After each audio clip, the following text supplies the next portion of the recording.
Welcome to learn with fun. So this video is for class 8 students. इस video के अंदर हम NCERT की चैप्टर 11 जो है मैथ्स में सॉल्व करने वाले हैं। मैंने जो बुक लिया है वो that is old NCERT. New NCERT में चैप्टर इधर उधर हो सकता है। क्योंकि मैंने ओल्ड एनसीईआरटी लिया है, इसमें ज़्यादा क्वेश्चन जो है वो गिवन है as compare to new NCERT. उसमें बहुत ही कम एक्सरसाइज जो है वो दिए हुए हैं। तो हम एक्सरसाइज 11.1 देखेंगे। सबसे पहले हम जो है फॉर्मूला देखेंगे कि किस किस तरह के फॉर्मूला का यूज़ करना है हमें, और किन चीज़ों को कौन कौन से ऐसे फॉर्मूला है जो हमें पहले से पता होने चाहिए। तो उसको समझते हैं और उसके बाद हम इस क्वेश्चन को एक एक करके, इस एक्सरसाइज के क्वेश्चन को एक एक करके सॉल्व करेंगे। तो स्टार्ट करते हैं। ओके, तो हम लोग फॉर्मूला से स्टार्ट करेंगे। तो इसमें हमें किस किस तरह की फॉर्मूला जो है वो हमें पता होना चाहिए। तो हमें सबसे पहले पेरीमीटर एंड एरिया का कॉन्सेप्ट क्लियर होना चाहिए कि किस केस में हम पेरीमीटर फाइंड करते हैं, किस केस में हम एरिया फाइंड करते हैं। That's most important. तो पेरीमीटर का मतलब होता है लेंथ, लेंथ ऑफ बाउंड्री। मतलब किसी भी चीज़ का जो है लेंथ जब हमें फाइंड करना होता है, उसकी बाउंड्री निकालनी होती है, तो that's called a perimeter. Area का मतलब होता है कि कितना स्पेस ऑक्युपाई हो रहा है। ठीक है, अगर मैंने इस कॉपी को यहाँ पे रखा है तो ये कॉपी कितना स्पेस जो है वो ले रहा है, that is called a area. तो ये बहुत इंपॉर्टेंट है, इसे समझना बहुत ज़रूरी है। तो इसके लिए हम लोग फॉर्मूला जो है देखेंगे। जैसे सबसे पहले हम लोग स्क्वायर का देखते हैं। तो स्क्वायर जो है, क्योंकि इसके सभी साइड जो होते हैं वो इक्वल होते हैं, तो स्क्वायर का अगर हमें पेरीमीटर फाइंड करना होगा तो स्क्वायर के पेरीमीटर का जो फॉर्मूला होता है that is 4 into sides. Okay, and area find करने के लिए हम क्या करते हैं, तो एरिया फाइंड करने के लिए हम साइड इंटू साइड करते हैं। तो ये दो मोस्ट इंपॉर्टेंट फॉर्मूला है जो हमें पता होना चाहिए। अब हम रेक्टेंगल का देखेंगे।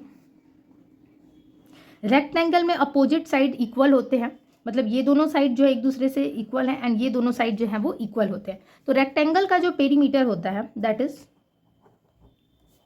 2 into length plus breadth. Okay, this is the formula that we use for rectangle. Okay, and area find करने के लिए हम लोग L इंटू बी का यूज करते हैं। तो ये मोस्ट इंपॉर्टेंट फॉर्मूला है जो हमें पता होना चाहिए। इसके अलावा हम सर्कल का भी देखेंगे। तो सर्कल में क्या होता है ना कि सर्कल का जो पेरीमीटर होता है that is called a circumference of circle. उसे क्या बोलते हैं, उसे सर्कमफेरेंस ऑफ सर्कल बोलते हैं।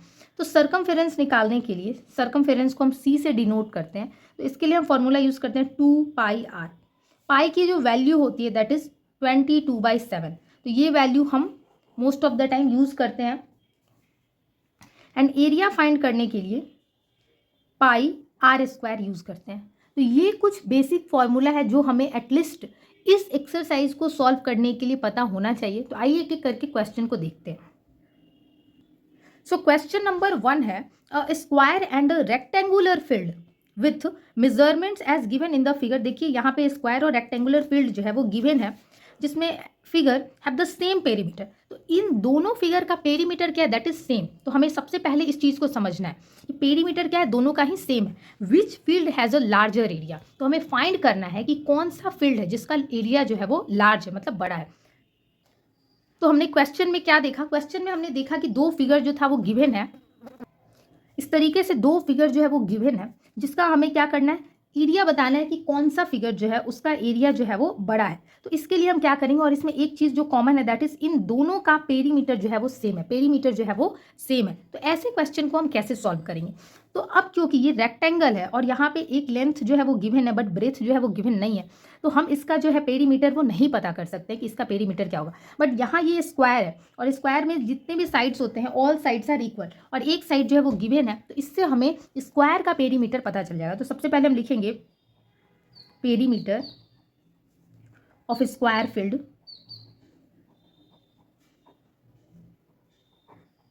That is 60 metre into 4। तो ये हो जाएगा 240 मीटर। तो इस तरीके से हमें स्क्वायर फील्ड का पेरीमीटर पता चल गया। अब जो पेरीमीटर स्क्वायर फील्ड का है that is same as rectangular field, मतलब वही सेम जो है वो किसका है, रेक्टेंगुलर फील्ड का। तो इसके लिए अब हमें क्या करना है, तो हमें रेक्टेंगुलर फील्ड का भी जो है पेरीमीटर पता चल गया। पेरीमीटर ऑफ रेक्टेंगुलर फील्ड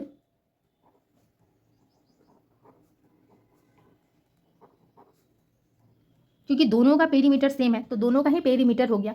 अब हमें क्या करना है, तो अब जो है क्योंकि हम स्क्वायर में जो है एरिया फाइंड करने के लिए हमें सिर्फ साइड इंटू साइड चाहिए, तो साइड तो ऑलरेडी गिवन है, तो हम स्क्वायर का जो एरिया है वो हम फाइंड कर लेंगे। तो area of square field that is 60 metre into 60 metre. हमें हमेशा एक चीज़ ध्यान रखना है कि यूनिट जो है दैट्स मोस्ट इंपॉर्टेंट। तो यहाँ पर मीटर एंड मीटर भी मल्टीप्लाई हो रहा है, तो ये मीटर स्क्वायर हो जाएगा। तो इस तरीके से हमने स्क्वायर फील्ड का जो है एरिया फाइंड कर लिया। अब हमें रेक्टेंगुलर फील्ड का एरिया फाइंड करना है, बट रेक्टेंगुलर फील्ड का एरिया फाइंड करने के लिए हमारे पास लेंथ एंड ब्रेथ दोनों होना चाहिए, but there is only length. Okay, हमें ब्रेथ जो है वो पता करना पड़ेगा। तो हम कैसे करेंगे? तो सबसे पहले तो हम लिखेंगे इस तरीके से 2 into L plus B equal to 240। ये है पेरीमीटर का फॉर्मूला, और पेरीमीटर जो है वो गिवन है। तो जितना पेरीमीटर जो है वो गिवन है उसको हमने लिख दिया, और ये फॉर्मूला है। अब हम यहाँ से इक्वेशन बनाएंगे और हम बी की वैल्यू जो है उसको फाइंड करेंगे। तो ये हो जाएगा, लेंथ हमें पता है 80 है, प्लस बी, यहाँ पे ये 2 जो है मल्टीप्लाई हो रहा है तो ये इस साइड आएगा, तो ये डिवाइड हो जाएगा। इट मीन्स ये हो जाएगा 120 मीटर। तो b equal to 120 metre minus 80 metre. तो जब हम इसे माइनस करेंगे तो b की वैल्यू जो है वो हमें पता चल जाएगी, दैट इज़ 40 मीटर। तो इस तरीके से b की वैल्यू हमें पता चल जाएगी, दैट इज़ 40 मीटर। तो इस तरह से हमने b की वैल्यू फाइंड कर ली। अब हम एरिया फाइंड करेंगे। तो एरिया कैसे फाइंड करेंगे? तो अब हम लिखेंगे एरिया ऑफ रेक्टेंगुलर फील्ड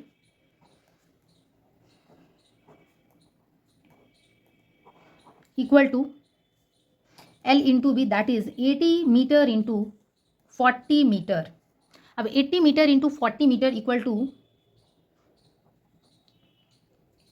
3200 और मीटर स्क्वायर, क्योंकि मल्टीप्लाई हो रहा है। तो ये हमारा फिगर बी था, रेक्टेंगुलर फील्ड, और ए था स्क्वायर फील्ड। तो स्क्वायर फील्ड का एरिया जो हमने फाइंड किया था दैट इज 3600। तो हमें पता चल गया है कि which field has a larger area. तो हम लिखेंगे स्क्वायर फील्ड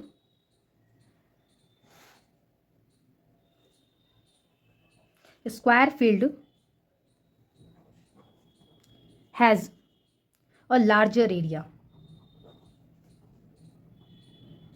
तो इस तरीके से क्वेश्चन को सॉल्व करना है। सो क्वेश्चन नंबर सेकंड है। क्वेश्चन नंबर सेकंड में एक लेडी है जिसके पास स्क्वायर प्लॉट है, जिसका मेजरमेंट यहाँ पे गिवन है, और she wants to construct a house in the middle of the plot. तो वो अपना घर बनाना चाहती है इस प्लॉट के बीच में।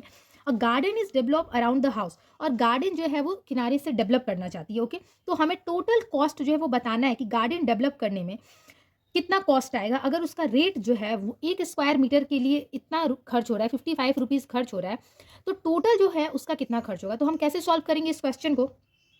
तो इस क्वेश्चन को सॉल्व करने के लिए हम सबसे पहले क्या करेंगे कि जो स्क्वायर प्लॉट है हम उसका एरिया फाइंड करेंगे। स्क्वायर प्लॉट का एरिया फाइंड करने के बाद हम हाउस का एरिया फाइंड करेंगे। हाउस का एरिया फाइंड करके हम स्क्वायर प्लॉट के एरिया में से हाउस के एरिया को जो है वो सब्ट्रैक्ट करेंगे। इससे क्या होगा कि हमें जो गार्डन का एरिया है वो पता चल जाएगा। जब हमें गार्डन का एरिया मालूम होगा तो हम रुपीज़ फाइंड करने के लिए, मतलब कितना कॉस्ट लग रहा है, हम मल्टीप्लाई कर देंगे 55 से। तो इस तरह से इस क्वेश्चन को सॉल्व करना है। सॉल्व करते हैं। तो क्वेश्चन नंबर सेकंड है, तो इस तरीके से गिवन है। तो सबसे पहले लिखेंगे area of square plot which is 25 metre into 25 metre. तो ये हो जाएगा 625 मीटर स्क्वायर। तो हमें स्क्वायर प्लॉट का एरिया मालूम पता चल गया। अब हम क्या करेंगे? अब हम एरिया ऑफ हाउस फाइंड करेंगे। एरिया ऑफ हाउस, तो एरिया ऑफ हाउस हो जाएगा 15 metre into 20 metre, that is 300 metre square. तो ये हमें हाउस का एरिया फाइंड हो गया। अब हम क्या करेंगे? अब जो है हम गार्डन का एरिया कैसे निकालेंगे? तो हम लिखेंगे एरिया ऑफ गार्डन। देखिए, एरिया ऑफ गार्डन जो है फाइंड करने के लिए हमें स्क्वायर का जो एरिया मतलब प्लॉट के एरिया में से हमें हाउस के एरिया को सब्ट्रैक्ट करना है। तो हम 625 metre square minus 300 metre square करेंगे, that is equal to 325 metre square. तो इस तरीके से हमें ये गार्डन का एरिया जो है वो पता चल गया। Now what we have to do, अब हमें क्या करना है कि हमें कॉस्ट पता करना है कि कितना कॉस्ट जो है वो खर्च हो रहा है, टोटल कॉस्ट। तो हम लिखेंगे टोटल कॉस्ट। मैं पूरा सेंटेंस नहीं लिख रही, मैं बहुत ही सिंपल तरीके से बताने की कोशिश कर रही हूँ। तो टोटल कॉस्ट जो है दैट इज 1 मीटर स्क्वायर का कितना बताया था मैंने आपको? 55 रुपीज़। तो अगर 1 मीटर स्क्वायर का 55 रुपीज़ है तो ये 325 में हम क्या करेंगे? 55 से मल्टीप्लाई कर देंगे। तो इस तरीके से हमें जो है वो टोटल कॉस्ट जो है वो पता चल जाएगा। तो ये हमारा जो है टोटल कॉस्ट हो गया 17,875। तो इस तरीके से हम क्वेश्चन नंबर 2 सॉल्व करेंगे। क्वेश्चन नंबर 3 है, the shape of garden is rectangular in the middle. देखिए यहाँ पे गार्डन का जो शेप है वो रेक्टेंगुलर है बीच में, ठीक है, मिडिल में। इसके अलावा and semi circular at the end as shown in the diagram. देख सकते हैं आप कि सेमी सर्कुलर जो है वो इंड में गिवन है, ठीक है। Find the area and perimeter of this garden. हमें एरिया भी फाइंड करना है और पेरीमीटर दोनों ही फाइंड करना है, तो सॉल्व करते हैं। जो है ये ड्राइंग है, देखिए मेरी ड्राइंग उतनी अच्छी नहीं है, फिर भी मैंने कोशिश की है। तो यहाँ ये रेक्टेंगल है, ठीक है। अब यहाँ से यहाँ और ये सेमी सर्कल का क्या हो गया, रेडियस हो गया। तो ये जो टोटल लेंथ है दैट इज 20 मीटर। तो सबसे पहले हमें क्या करना है, हमें जो है रेक्टेंगल का हम सबसे पहले लेंथ फाइंड करेंगे। तो इसके लिए हम क्या करेंगे, हम लिखेंगे लेंथ ऑफ रेक्टेंगल। देखिए ये हो जाएगा 20 मीटर माइनस, अब क्योंकि यहाँ ये जो है यहाँ पे ये टोटल जो है ये डायमीटर कितना गिवन है दैट इज 7 मीटर। तो रेडियस क्या होता है, डायमीटर का आधा, इट मीन 7 का आधा हो जाएगा। तो ये कितना हो गया 3.5 मीटर। हम 2 टाइम्स 3.5 मीटर ऐड करेंगे क्योंकि यहाँ पे भी 3.5 मीटर है और यहाँ पे भी 3.5 मीटर है। तो इस तरीके से 3.5 जो है वो कितना हो जाएगा, वो हो जाएगा 7। तो 20 metre minus 7 metre equal to 13 metre. तो 13 मीटर हमने क्या फाइंड कर लिया, हमने जो है वो रेक्टेंगल का लेंथ हमें पता चल गया दैट इज 13 मीटर। अब हमें एरिया और पेरीमीटर फाइंड करना है इस पूरे फिगर का। तो स्टार्ट करते हैं। सबसे पहले हम जो है एरिया फाइंड करेंगे। तो लिखेंगे area of rectangle. Area of rectangle is very simple, that is length into breadth. तो लेंथ इंटू ब्रेथ फाइंड करने के लिए हमें 13 मीटर इंटू 7 करना है, that is 91 metre square.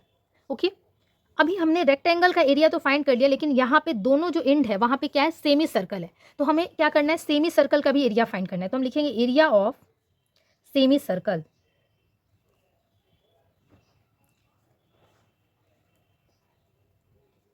Circle का आधा होता है इसलिए इसका एरिया बहुत ही सिंपल है, बस जो सर्कल का एरिया होता है उसमें 2 से डिवाइड कर देना है और हमें एरिया ऑफ सेमी सर्कल जो है वो पता चल जाएगा। क्योंकि यहाँ पे 2 सेमी सर्कल है तो इसलिए मैं ऐसे लिखूंगी 1/2 इंटू 22/7। रेडियस कितना है, तो रेडियस जो है वो दैट इज 3.5, या फिर हम उसे ऐसे लिख सकते हैं 7/2 इंटू 7/2। ये हमें जो है वो डिवाइड करने में ईजी होगा।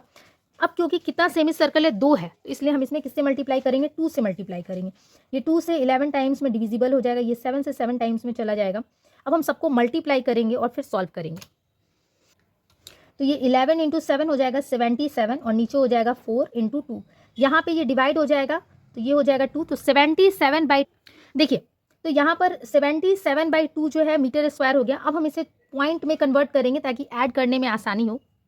देखिए 38.5 मीटर स्क्वायर जो है हमने डेसिमल में फाइंड कर लिया। अब जो है हम क्या करेंगे, टोटल जो है एरिया फाइंड करने के लिए हमें क्या करना होगा, तो हमें रेक्टेंगल का जो एरिया है दैट इज 91 मीटर स्क्वायर और जो हमने सेमी सर्कल का एरिया निकाला है 38.5 मीटर स्क्वायर, इन दोनों को हम ऐड करें। Total area 91 metre square plus 38.5 metre square, तो ये हो जाएगा 0.5 129.5 मीटर स्क्वायर। तो इस तरीके से हमने एरिया फाइंड कर लिया। अब हम जो है वो पेरीमीटर फाइंड करेंगे। तो perimeter of rectangle that's a very simple, 2 into L plus B कर देना है। तो 2 इंटू लेंथ जो है वो 13 है एंड ब्रेथ जो है वो 7 है, तो ये हो जाएगा 20 इंटू 2 दैट इज 40 मीटर। तो 40 मीटर हमें जो है रेक्टेंगल का क्या पता चल गया, लेंथ पता चल गया। ठीक है, मतलब 40 मीटर जो है वो हमें रेक्टेंगल का पेरीमीटर जो है वो हमने फाइंड कर लिया। अब जो हम क्या करने वाले हैं, अब हम लिखेंगे सरकमफेरेंस ऑफ सर्कल। सर्कल का जो पेरीमीटर होता है उसके लिए हम स्पेशल वर्ड, मतलब स्पेसिफिक वर्ड यूज करते हैं दैट इज सर्कमफेरेंस। तो सर्कमफेरेंस का मतलब वही है पेरीमीटर निकालना, मतलब कितना बाउंड्री है। तो इसका जो फॉर्मूला है that is circumference of circle. क्योंकि सर्कल का जो सर्कमफेरेंस होता है बस उसमें हमें 2 से डिवाइड कर देना होता है, तो सेमी सर्कल का फाइंड हो जाता है। तो यहाँ पे हम लिखेंगे सर्कमफेरेंस ऑफ सेमी सर्कल, तो ये हो जाएगा pi R. It's a very simple, circumference of semi circle pi R. तो क्या करेंगे, 22/7 इंटू रेडियस जो है वो कितना था, तो वो था 3.5। अब क्योंकि 2 जो है वो सेमी सर्कल थे तो हम उसमें 2 से क्या करेंगे, मल्टीप्लाई करेंगे। अब हम इसे सॉल्व करेंगे तो ये हो जाएगा 0.5। अब हम सबको जब मल्टीप्लाई करेंगे तो ये हो जाएगा 220, क्योंकि यहाँ पे पॉइंट है तो हम यहाँ पॉइंट लिखेंगे तो हो जाएगा 22 मीटर। तो इस तरीके से हमने जो है सेमी सर्कल का सरकमफेरेंस फाइंड कर लिया। अब हमें क्या करना है कि अब हम जो है टोटल जो पेरीमीटर है उसको फाइंड करेंगे। तो टोटल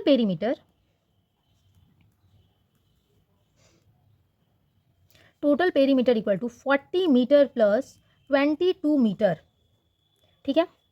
लेकिन हमें एक चीज़ जो है वो ध्यान देना है कि यहाँ ये जो फिगर है, इस फिगर में यहाँ पे ये 7 मीटर और ये 7 मीटर, ये दोनों ही डायमीटर को हमें निकालना है, क्योंकि हमें इस पूरे फिगर का मतलब ये यहाँ से चल के ये पूरा ये पेरीमीटर फाइंड करना था, ना कि हमें इन दोनों अंदर इस तरीके से। तो हमें क्या करना होगा कि जैसे फिगर जो है इस तरीके से, हमें, मेरी ड्राइंग उतनी अच्छी नहीं है तो फिर भी मैं कोशिश कर रही हूँ समझाने की। तो इस तरीके से हमें फाइंड करना है पेरीमीटर इसका। तो यहाँ बीच में ये जो 7 और 7 आ गया, उससे हम क्या करेंगे, उसे हम सब्ट्रैक्ट करेंगे।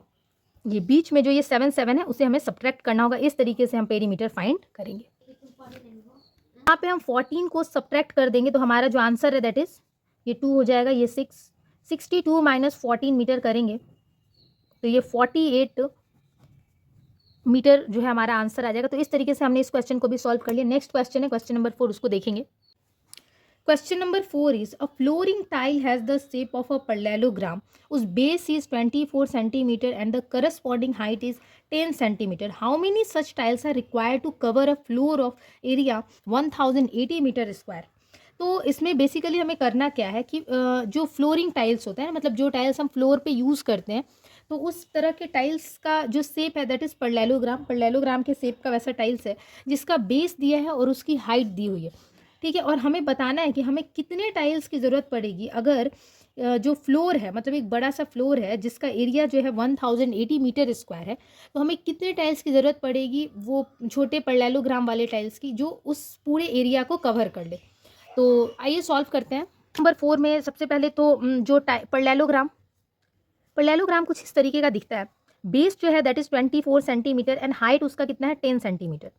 तो सबसे पहले हम एरिया फाइंड करेंगे। तो एरिया का जो फॉर्मूला है बेस इंटू हाइट होता है, तो 24 centimetre into 10 centimetre that is 240 centimetre square. ये हमें टाइल्स जो है उसका हमें एरिया मतलब पता चल गया कि एक टाइल जो है उसका कितना एरिया है, ठीक है। अब हमें बड़ा सा एक एरिया जो है वो गिवन है दैट इज़ 1080 मीटर स्क्वायर, ठीक है। ये एक बड़ा फ्लोर जो है वो गिवन है, फ्लोर का एरिया 1080 मीटर स्क्वायर। तो हमें क्या करना है कि बताना है कि कितने छोटे टाइल्स हम यूज़ करेंगे ताकि ये जो एरिया है ये टोटल कवर हो जाए। तो what we have to do, इसके लिए सबसे पहले हमें क्या करना होगा कि हमें यूनिट जो है that we have to convert, क्योंकि यूनिट चेंज करना, यूनिट सेम करना बहुत इंपॉर्टेंट है। तो हम सबसे पहले ये मीटर स्क्वायर में जो है इसको हम क्या करेंगे, इसको हम कन्वर्ट करेंगे सेंटीमीटर स्क्वायर में। तो जब हम सेंटीमीटर स्क्वायर में कन्वर्ट करेंगे तो हम सब जानते हैं कि 1 मीटर इक्वल टू 100 सेंटीमीटर। तो यहाँ पे मीटर स्क्वायर है तो ये हो जाएगा 100 इंटू 100, इस तरीके से मल्टीप्लाई करेंगे। ओके, अब जो है ये हमने इस तरीके से ये मल्टीप्लाई करके हमें यूनिट सेम कर लिया। अब ये 240 सेंटीमीटर एक टाइल्स का है, तो हमें बताना है कि कितना टाइल्स लगे। तो इसके लिए हम डिवाइड करेंगे, तो 240 से डिवाइड करेंगे, 0 से 0 जो है वो डिवाइड हो जाएगा। ये 12 के टेबल में 2 टाइम्स में और ये 12 के टेबल में 90 टाइम्स में, फिर ये 2 के टेबल से ये 45 टाइम्स में हो जाएगा। तो 45,000 टाइल्स जो है वो हमें चाहिए। Number 5 is and is moving around a few food pieces of different shapes scatter on the floor. ये यहाँ पे चींटी है, अलग अलग तरह के फूड पीसेज जो है जमीन पे बिखरे हुए हैं और वो अलग अलग शेप के हैं, और जो चींटी है उसके चारों ओर क्या कर रही है, घूम रही है। तो हमें बताना है कि सबसे लंबा राउंड वो किस फूड पीसेज के चारों ओर लगाती है। तो ये बहुत ही सिंपल क्वेश्चन है। हम सबसे पहले तो सरकमफेरेंस निकालेंगे, मतलब ये निकालेंगे, और फिर हम उसमें जो डायमीटर है उसको ऐड करेंगे, क्योंकि वो इस पूरे पार्ट पे घूम रही है। तो एक एक करके सॉल्व करते हैं और देखते हैं कि सबसे लंबा वो किस में कौन से वाले पार्ट में ट्रैवल करती, मतलब घूमती है। सो क्वेश्चन नंबर 5 का ए है, तो इसका सबसे पहले हम वैल्यू फाइंड करेंगे। तो हम सरकमफेरेंस निकालेंगे। सरकमफेरेंस ऑफ सेमी सर्कल का जो फॉर्मूला है दैट इज पाई आर। तो हमें क्या करना है, 22/7 इंटू ये डायमीटर गिवन है, डायमीटर का आधा करेंगे। तो डायमीटर का आधा जो है दैट इज रेडियस। तो 2 के टेबल से ये डिविजिबल हो जाएगा 11 टाइम्स में, एंड ये हो जाएगा 0.4। हम मल्टीप्लाई करेंगे तो हमें मिलेगा 4.4 सेंटीमीटर। तो ये तो हमने सरकमफेरेंस निकाला, मतलब ये हमने इसकी वैल्यू निकाली है। अभी ये डायमीटर भी है क्योंकि वो उस पर भी चलती है, तो हम उसे ऐड करेंगे। तो 4.4 प्लस 2.8 सेंटीमीटर जो है ये हो जाएगा, टोटल ऐड करने पे आएगा ये 7.2 सेंटीमीटर। तो पहला जो है उस पहले टुकड़े पर तो वो इतना कर रही है, इतना उसका डिस्टेंस हो रहा है। दूसरे टुकड़े पर देखेंगे तो जो दूसरा टुकड़ा है उसमें क्या है कि यहाँ से यहाँ चलती है तो ये 2.8 हो गया, ये 1.5 और ये 1.5 और फिर ये भी ट्रेवल की। तो पिछले में ही हमने जो है सरकमफेरेंस निकाला था, दैट इज़ 4.4 सेंटीमीटर, क्योंकि सबका जो है वो रेडियस सेम है, डायमीटर सेम है, तो सरकमफेरेंस भी ऑब्वियस सी बात है सेम होगा। तो 4.4 तो यहाँ पे इसका सरकमफेरेंस हो गया। अब हम इस पार्ट को ऐड करेंगे तो 4.4 प्लस 1.5, 1.5 इधर भी एंड 1.5 इस साइड भी है, तो ये 2 टाइम्स ऐड हो जाएगा एंड दैट इज 2.8। तो जब हम इन सबको ऐड करेंगे तो हमें क्या मिलेगा,